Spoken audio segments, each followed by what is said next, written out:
Hello sa inyong lahat. Sa araw na to ay kasama natin si Sister Cheryl Cimeros. I-share niya sa atin kung paano siya nakarating ng Europe. Ayan. Sister, kamusta? Feeling good. Ano ba mga experience sa mga pinagdaanan mo kung paano ka nakarating dito sa Europa? Ganito kasi yan. Galing ang Saudi. Saudi talaga. Ang galing. 6 years in Saudi. Congratulations. Welcome. Kaya, 6 na taon sa Saudi. Alaga ng 3 bata. After 6 years, umuwi ng Pinas. Tapos? Apply ng supposed to be Taiwan. Ang apply mo sana. Tapos Oo. ano nangyari? So, apply ako ng Taiwan. Sabi ng agency sa akin, punta ka doon, magpa-picture ka. Okay. So, nagpa-picture ako kasi kailangan nila. So, doon pala, sa likod ng agency ng Taiwan, may isa pang agency doon. Philamesia. Ngayon, may nakasama ako doon sa pagpapipicture na doon nag-apply sa Philamesia.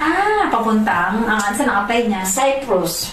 Cyprus. Okay. Sabi niya sa akin, tinanong ko siya kasi ako madaldal ako si magtanong Hindi na ako. maganda. Mas maganda. Si magtanong ako marites ako sabi niya gano'n, sabi ko sa kanya, saan ka pupunta? Saan ka nag-a-apply? Sabi niya, dyan sa agency na yan. Ano yung na-applyan mo? Sabi niya, sa Cyprus. Sabi niya gano'n. Gano'n. Ano hiring nila? Sabi niya, DH. Sabi niya gano'n. Sabi niya sa akin, apply ka kasi marami silang kailangan. Interview ngayon. Sabi niya gano'n. Sabi ko, sige. Sabi ko, diretso ako doon. Papicture lang ako, diretso ako doon. Tapos, pagdating ko doon, sabi sa information, mga Bisaya, mga Ilongga. Tapos, ano kailangan mo? Sabi nga, apply ako, sabi ko. May experience ka ba? Sabi ko, galing akong Saudi. Pwede. Saan ka apply? Sabi niya, ikaw kahit saan lang, sabi niya, may Cyprus. Sabi niya, oo. Sabi niya, pwede sa Cyprus. Nataon kang Saudi. Sabi ko, di sige, try. May ongoing kami interview. Nandyan yung, andyan yung broker galing sa Cyprus. So, pila-pila. Nung ako sumunod, in-interview ako, tinanong paano ka maglinis, halaga ng bata, ganun-ganun. Siyempre, nasagot ko naman kasi experience mo na. Nakita naman yan sa biodata ko. So, ayun, hindi ko pa alam na pasado ako. Tapos, lumabas ako. Sabi ng mga kasama ko, Sister, pasado ka? Hindi ko alam eh. Nung in-interview ka, nakaupo ka, nakatayo. Nakaupo. May ganun yun? Ba't kami nakatayo? Ewan ko sa inyo. Basta ako kasi nakaupo eh. Ganun. Maya-maya sabi, si ganito. Nakapasa si ganito. Anim kami, 10 kami. Anim kami nakapasa doon sa papunta ng Cyprus. May medical, bigyan na ng repair, itong mga requirements na kailangan nyo, galingan naman din. May kailangan pang bayaran nung nag-apply ka doon? 100. Hindi nang pagpunta mo sa agency na mismo ng bahay, kinakaagad? Hindi pa. Wala? Nung may may amo na, at saka nung palis na. 100,000 yung placement fee doon sa agency na. May placement fee. Ayun, awa ng Diyos, nakaalis, punta sa Cyprus. Ang tatay ko tuwang-tuwa, Cyprus na Europe na eh.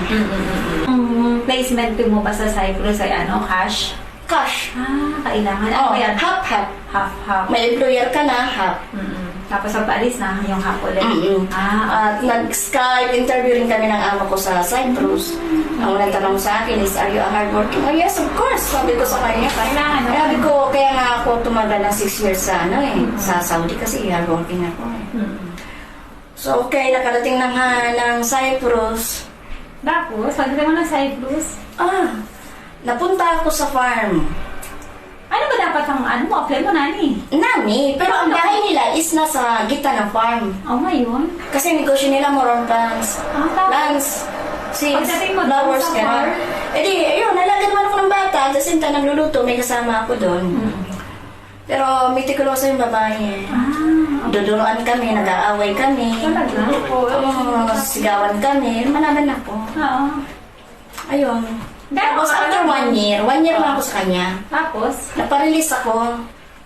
Nung nagparelease ako, hindi niya ako, nirelease niya ako, pero pinasa niya ako sa Chatalas Family. Hi, Chatalas Family. Okay.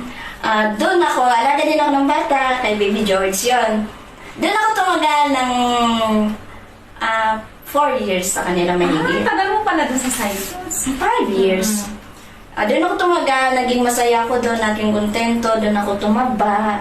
First time kong tumaba sa kanila dahil 400 ang sweldo, may food allowance kami, may rice allowance kami. So, yung pangulam namin iba yon na allowance, yung sa rice namin iba rin. May sarili akong kwarto. Talaga? Ano sa lahat? Ilan bang katulong to di sa lang? Dahil may kasama akong couple. Kaya separate ka ng kwarto. Tapos yun, doon, pagkatapos doon, Malta. Paano ka nakapunta ng Malta?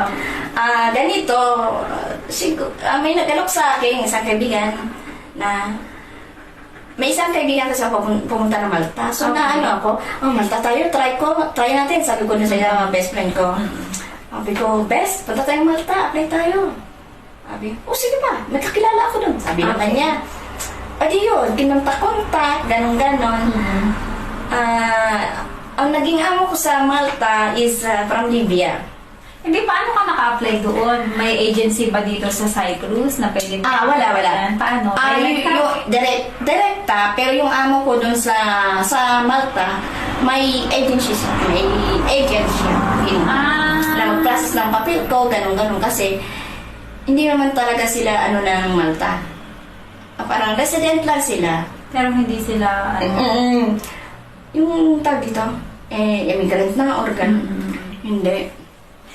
kasi kaya ka naka-apply kasi may kaibigan ka doon tapos ni-refer ka lang doon sa amo. Kasi yung amo Tapos yung amo naghahanap. naman nagkuha ng agent para ma-process yung papel mo. Kasi inaano sana natin na kung halimbawa meron nasa Cyprus kung paano sila makakapunta din sa Malta. Sa Malta. Oo, paano. Mayroon maraming agent din or agency din sa agent or agency sa Malta na kumukuha ng mga tao sa Cyprus.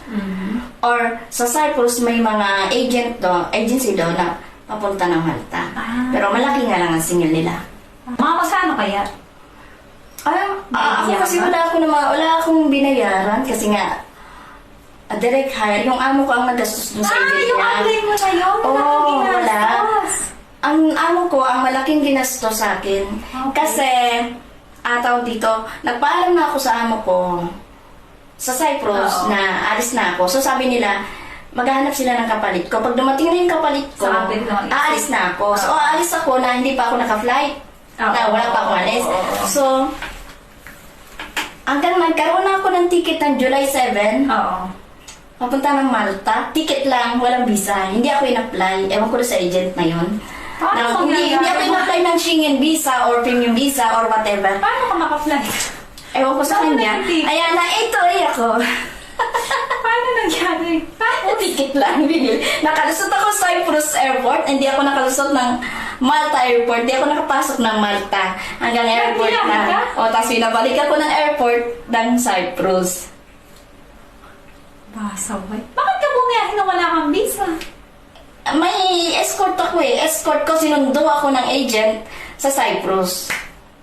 Bali ang mangyayari, mag-escort ka sana. May escort ako. Hindi niya ako napalusot. Hindi ka niya napalusot. Hindi. Ang gusto niya mangyari, palusutin niya ako. May kontak-kontak niya siya sa airport. Ganon-ganon. Kaya lang hindi nakalusot. Bumalik ka ulit. Ang nagsita sa akin yung pinakamataas ng officer ng Malta. Hindi ka niya binigyan ng record na hindi na ito pwede. Meron. May record ka? Hindi. Naka-record lang sa ko. Sa passport ko may maliit na record. Hindi ko lang maintindihan. May record ka. Pero May anong record. nangyaring So, pinabalik ako ng Cyprus. Nung siguro para... Noong time na din na yun? Yes. On spot. Oo. Kasi yung airplane na sinakyan ko papunta ng Malta, yun din yung airplane sasakyan pabalik ng Cyprus. Kaya. Ganun pala yun. Di ba babayad ka ba? Hindi na. Hindi na. Talaga? Libre pala yun? Ang dahil ko na rin nasa.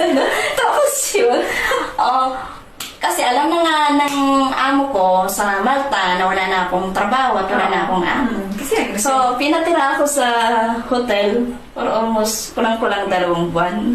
talaga? Oo. Sa Minara Hotel, tsaka kalimutan Libreng hotel ka, tapos yes, may allowance yan. with allowance. Bongga siya. Nagbuhay-buhay ako. Social ko, no? Grabe, ang galing nun. Sarap na naka-hotel ka. Tapos 2 months bago naayos yung visa mo. Ano, July ako, di ba, lumipad. July ako lumipad, na 8-8 ako, balik ako na Cyprus. 8-8 ako doon. Oo nga. Airplane to airplane, sabi na iba. Pero airport to airport yun. Sabi naman ng iba, airplane to airplane. Okay, tapos? Tawa ako din. Tapos yun, syempre, pagbalik ko, wala na akong trabaho, wala na akong matitiran, hinotel ako. Pero napa-part-time ako, utak na. Ay, oo, hindi naman nila alam. Oo. Tapos, ayun, October na ulit ako nakalipad. Okay. Ilan makalaga mo doon? 5 sila. Ilang taon naman yung mga yan? Ang lalaki na, college na. Ay, hindi nalagayin. Tapos, oo, hindi nalagayin. Kaso lang, mabait naman yung amo lalaki, ang amo babae. Alam mo na, pagka ganong ugali. Magkano ba offer nila sa'yo doon? 800. Sa Malta. 850 with allowance, may ganun siya. Ano na yun ngayon? Tapos, gano'n naman katagal ka doon nag-stay sa sa Malta? 6 months. 6 months? Oo, kaya ako umalis ng Malta, 14 hours ang trabaho without rest. Without rest? Yes, Bongga. straight, wala akong kwarto, Saan wala akong tulog? closet. Sa kwarto ng mga bata, pero sa lapag. As in, maglalagay ka lang ng foam? Yes. Ah. Folding bed John, supposed to be. May folding bed John. Eh, mabigat. Kada matutulog ako, Ibababa. ilalagay ko siya, di ba? Oo. Di ba? Bigat yung frame nun eh. Oo, kasi maliit ka. Oo, gilid lang ako, lit lang, tapos maingay pa ang Oo. bed. So, foam na lang. Tapos, ang kasama ko sa kwarto is may autism, may konting autism yung bata. Middle of the night, sumisigaw. Anya, nag-iinip. Tapos, 5 o'clock pa lang ng morning, gigisingin ka, Cheryl the trash. Inuutusan ka na niya. Oo, hirap ako doon magpadala ng pera. Bakit? Wala ba nung remittance? May remittance. Malayo ako attard ako. Malayo ako sa city. Malayo ako sa Baleta ako. So, maliit lang yung Malta.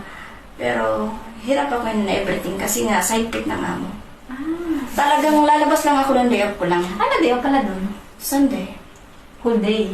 Oo.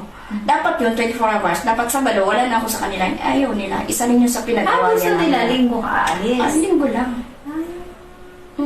Pero wala namang limit sa Sunday night kung ano oras ang Hindi open pwede. mo. Kailangan alas 8 sa bahay na Kami curfew. Kasi nga, sino mag-open sa akin ng bahay nila? Ay, hindi Kung- pinapayagan na bigyan ng susi. Wala. Kasi flat lang din yun. Okay. This month, pumunta ako ng France. Okay. Run away sa Malta. Ay, hindi ka nag-resign. Hindi. Hindi ka nag-resign. Hindi ko pinaalam Ay, na alis. mo. Wala lang. Yung Paano mga alis ka po? linggo-linggo. Siyempre, hirap ka na eh. One day, one eat ka lang. Okay. O kung ano lang yung pagkain ilalagay sa'yo, parang aso na ilalagay lang yung pagkain mo, kung ilan lang yung kaya nilang ilagay o gusto nilalagay, yun lang kakainin mo. Oh. Kaya hindi Tapos, ka nag-enjoy doon. hindi talaga, sinalusya nga ako. Tapos, tag dito, yun, ranaway ko sa kanila. Paano ginawa mo? Di nagbuka na lang ng ticket? Like, Buka ko ng ticket, bilang ako ng mga friendship ko. may mga kaibigan ka doon sa Malta? Marami. Wow, maganda yan. Ang dami akong kaibigan from Cyprus. Kasi nagpuntahan din sila sa Cyprus. Mm-mm. Sa Malta. Galing Cyprus to Malta. Malta. Okay. Tapos yun, tumakas ako, punta akong France. Sa France naman, nakilala ko yung pinuntahan ko si Ate Jet. Dahil naman kay Kuya Rudy. Sino naman yung Ruby? Si Kuya Rudy is nakilala ko si Manyon. So, around the Europe, naikot niya na. Natira na siya. Okay. Ngayon, yung kaibigan niya sa Ate Jet, nasa France niya, nasa south ng France. Ayun, sabi niya, doon ka, dapat Belgium, magpunta ko dahil may contact niya sa Belgium. Okay. Dapat Belgium. Nung medyo, na ako at dito, stress na ako. Sabi ko, Belgium ang lipad ko. Oo. So, hindi, sabi niya, wag ka sa Belgium, France ka na lang, doon ka kay Jet, sabi ni Kuya Rudy. Hindi ko na, sabi ko, Kuya Rudy, ako yung contact ni Ate Jet. Sabi, ay, nagkausap naman kami na Ate Jet, ganyan-ganyan, ate, ganyan-ganyan. Pwede ba ako siya? Oh, pwede ka dito, yan, gano'n. Ayun, okay naman ng namin ni Ate Jet. Masaya naman ako na nakasama ko siya sobra. At marami ako natutunan sa kanya, in fairness, pagdating sa paglilinis. Kasi the best talaga siya maglinis. The best din siya mag-drive. Kulang pa yung experience mo sa previous employer mo dati. Sa paglilinis, regarding linis. Kasi murang bata ako eh. Ay, see. Kasi si Ate Jet, ang marami na siya napagdaan ng trabaho. Puro linis siya. Linis sa mga hotel, mga villa. Pang professional pala yan. Professional talaga as in. Talagang pa naglinis siya. Siya yung nilinis siya. Oo. Yung mga technique. Lahat yun, nakuha ko yun sa kanya. May mga nakatutunan ako sa kanya. Okay. Kaya, ayun, sabi ko, ay, wala ako naiipon dito sa France. Kaya, decide to Spain. Kalahin mo yun sa lang. Ay, di bali. Kasi kanya-kanya kasi din ang swerte, no? Oo, ako kasi pag may mga chance na ganyan, grab agad ang Grab, tama. Kasi minsan, whether or I have money or I don't minsan have lang daw money. kasi kumatok ang pagkakataon, ang opportunity. Oo. Kaya kailangan grab agad. Oo, kaya thank you. Ayan. Di ba, galing ka ng France, ngayon nandito ka na sa Spain. Sana naman ay okay na. Pero nakikinikinita mo naman, okay naman. So far, so good. Super. Ilang araw ka naman dito? Ewan ko yun, 4? 5? 4? Ayan, sige. Sana ay maging okay ka dito at yung pinapangarap mo or yung plano mo ay matupad dito sa España. For sure yan. Ayan. Maraming salamat, sister, sa iyong mga shinare na magagandang Thank you. And thank you sa vlog mo. Sige. Salamat. Sana may natutunan kayo sa sinare sa atin ni sister. Ayan, maraming salamat sa panonood. Bye-bye. Bye!